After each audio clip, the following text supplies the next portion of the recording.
and put an understanding out, because with Caitlin and what the players and the collective bargaining agreement are negotiating, and we'll start from a revenue perspective as Caitlin leads the league in revenue. Caitlin Clark was already the most talked about name in basketball, but no one could have predicted what was coming next. Not the fans, not the media, not even the WNBA. Because in one of the most explosive and unifying announcements in sports history, Caitlin Clark joined forces with LeBron James and Larry Bird, and what they revealed sent shockwaves across the entire sports world. It started quietly, a few vague social media posts, a cryptic tweet from LeBron, a knowing wink from Larry Bird during a brief courtside interview, and then Caitlin Clark posted a single sentence to her 2.4 million followers. "We're changing the game. Stay tuned." That's all it took. Rumors exploded online. Was this a new brand deal, a charity event, a reality show? No one knew, but everyone was watching. The press conference was called for Friday afternoon in Indianapolis. Media outlets scrambled to get there. Collective bargaining agreement is coming up. They're going to have an intense meeting for All-Star Weekend. The bird rights gives a team an opportunity to re-sign its best player. Fans lined up for hours, and when the three of them walked out, Caitlin Clark, LeBron James, and Larry Bird, side by side in matching black jackets embroidered with one word, legacy, you could feel the tension snap like a rubber band. LeBron stepped to the podium first, serious, composed, clearly aware of the magnitude of what they were about to unveil. "This isn't just about basketball," he said. "This is about opportunity, about respect, about building something that lasts. We're launching a project that's going to change how the next generation sees the game, men and women equally." Then, Caitlin Clark stepped up.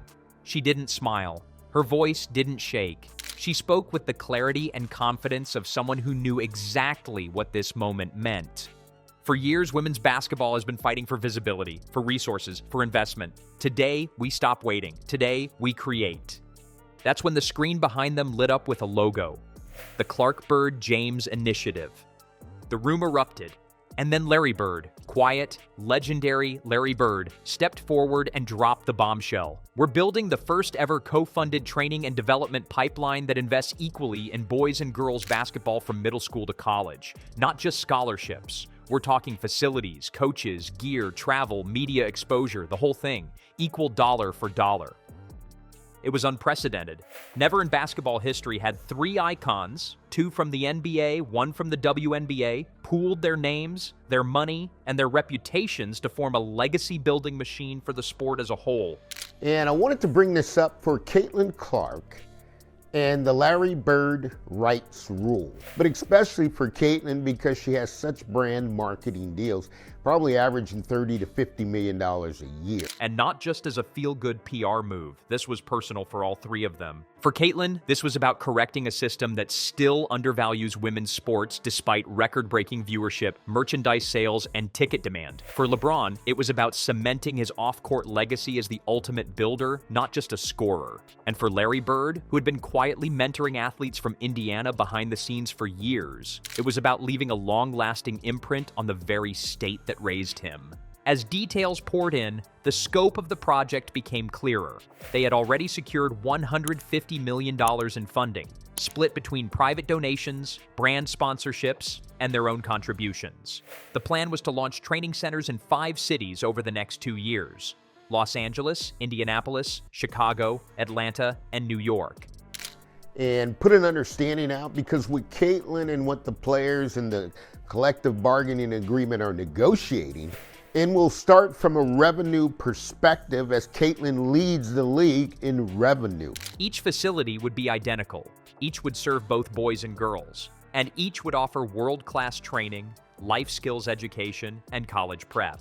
Nike, Gatorade, and Beats by Dre were already on board. ESPN had committed to a documentary series covering the journey. And in what might have been the most surprising twist, both the NBA and WNBA had signed on as long-term institutional partners.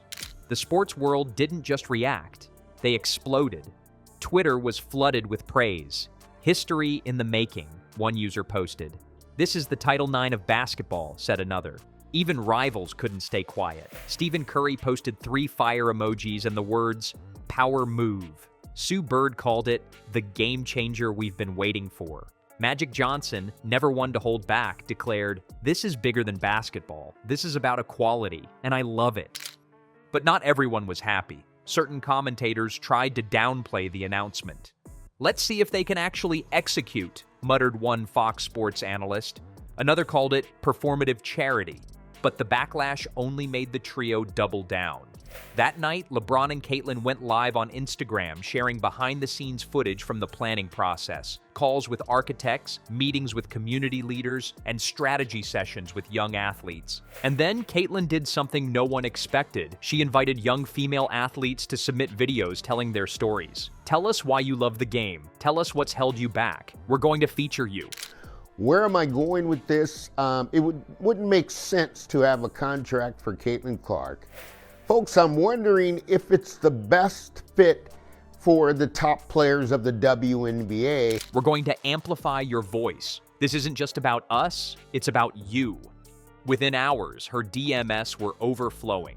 Thousands of girls, from Texas to Tanzania, submitted their clips. Some played in dusty gyms with broken rims. Others talked about being the only girl on all boys' teams.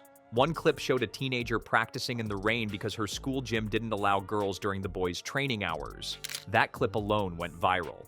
Suddenly, this wasn't just a celebrity project, it was a movement. ESPN aired a primetime special titled The Dream Team: How Clark, Bird, and James Are Reshaping Basketball.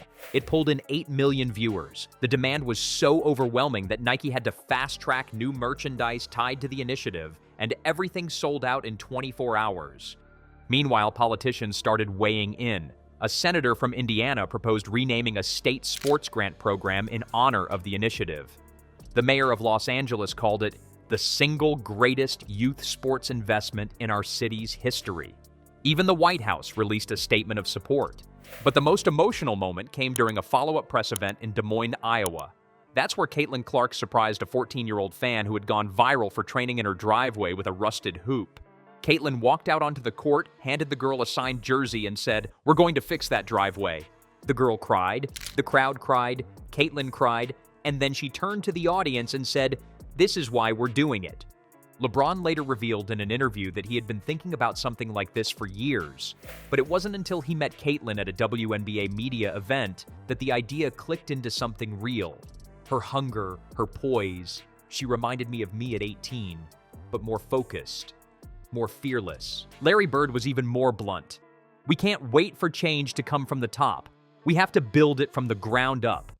The initiative didn't stop with infrastructure. Within 3 weeks, they launched the Equal Exposure Grant, a program that gives underfunded schools the resources to live stream both boys and girls basketball games at equal quality and frequency. They also launched a coaching mentorship exchange, matching young coaches with seasoned pros across gender lines. And then came the scholarship announcement. Every year, the initiative would fund 50 full-ride college scholarships, 25 for boys, 25 for girls, focused on athletes who demonstrated leadership and community impact, not just stats. Applications opened immediately. Within 72 hours, they had 22,000 submissions. Critics began calling it the Clark effect. ESPN's front page ran a headline that said, "Caitlin Clark didn't just change the WNBA, she's rewriting the playbook for everyone." LeBron, meanwhile, used his Spring Hill company to start filming a feature documentary on the entire journey. The working title? Legacy: Building the Future. He said it would drop on Netflix next summer, but Caitlin wasn't done. At an Indiana Fever game a few nights later, she wore custom sneakers with the words, "Not just a game," printed across the toes. After dropping 31 points and leading her team to a comeback win, she walked straight to the sideline camera and said, "We're just getting started." Larry Bird, watching from the stands, nodded and smiled. The basketball world has seen plenty of moments. Buzzer beaters, upsets, dynasties. But this was something different.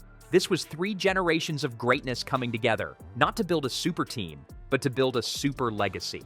Fans began organizing meetups around the country to talk about how to bring the initiative to their hometowns. Schools sent in letters, coaches offered to volunteer. Caitlin personally called the principal of her former high school to say, "Get ready, we're coming back with something big." And then came the cherry on top. An announcement that the 2026 NBA and WNBA All-Star Weekend would be held jointly in Indianapolis, co-hosted by the Clark-Byrd-James Initiative. It would include youth tournaments, coaching clinics, documentary premieres, and, for the first time ever, a co-ed charity game between NBA and WNBA stars. Tickets sold out in 6 minutes. No one expected this. Not even Caitlin, LeBron, or Bird knew how fast it would take off. But that's the thing about moments of truth. They don't wait. They don't ask permission. They arrive, fully formed, demanding that the world catch up. Caitlin Clark was once just a star athlete. Now she's a builder of empires, a unifier, a disruptor, and alongside LeBron James and Larry Bird, she's proving that the most powerful play in basketball isn't a shot, a pass, or a dunk. It's vision. And this vision is only just beginning.